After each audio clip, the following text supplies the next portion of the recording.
So discussion ya leo ni kwa wale watoto wapendwa wa miaka 70, wa miaka ya 80 na mwanzoni mwa 90. Wote natumaini mta-agree na mimi kwamba wazazi wetu walikuwaga hawakei kuhusu mambo ya sanaa. Therefore, ulipokuwa ukienda kwa mzazi wako back in the day, wakati sasa sisi ndo watoto. Sasa hivi najua sisi ndo wazazi. Na ndio maana nataka pay attention kwa sababu hii discussion ya leo na mgeni wangu leo, it was just so fabulous, amazing. Na nitapenda ukitune in ili na wewe usikie kama mzazi wa kisasa wa miaka hii ya sasa, kwa sababu we're going through the same thing. So tulichoongelea ni kuhusu sanaa. Back in the day, kama mnakumbuka, wazazi wetu walikuwa wana vision zao kwetu sisi kama watoto wao. Kwa hiyo ukitaka kusomea mambo ya sanaa, mzazi anakuambia, excuse me, nyumba ya nani utaishi, wapi utakula, kwa sababu sanaa haitakupeleka popote ukiwa mtu mzima.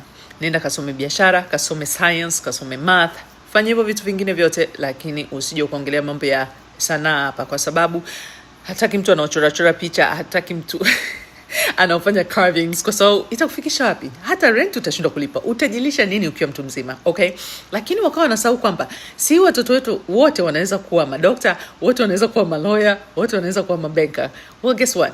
Fast forward, leo mgeni wangu ni one of those kids. Na yeye kakulia miaka hiyo hiyo. So, just our age. Na tumeongelea kuhusu ni jinsi gani wa yeye maisha yake yote. So kayaongelea maisha yake na jinsi gani vile vitu alivyokuwa anapenda kufanya hakuweza kuvifanya akiwa mdogo, hakuweza kuvifuatilia hivyo zaidi akiwa mdogo, kwa sababu wazazi wake walikuwa na vision tofauti na yeye. Lakini fast forward, amekuwa mtu mzima sasa hivi 360. Angalia maisha yanavyoenda.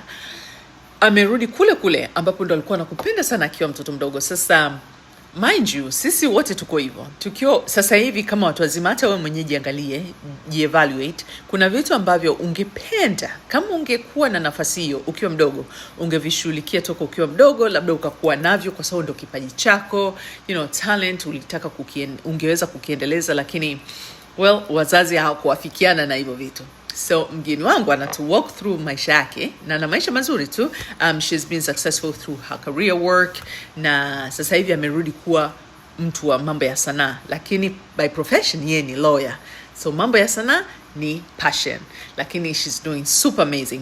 Kwa hiyo ametuonyesha ni jinsi gani kama wazazi wa sasa, well, hopefully ile kitu ambayo sisi tulinyimwa kuwa what we wanted to be tukiwa wadogo, sasa hivi tumeiachia, and we are gonna learn how kuwasaidia watoto wetu ili wao waweze kufocus kwenye vile vitu wanavyopenda kuvifanya, vitu vya furaha. Na sanaa ni vitu vingi, kuna kuchora, kuna kupika, kuna kusuka, kuna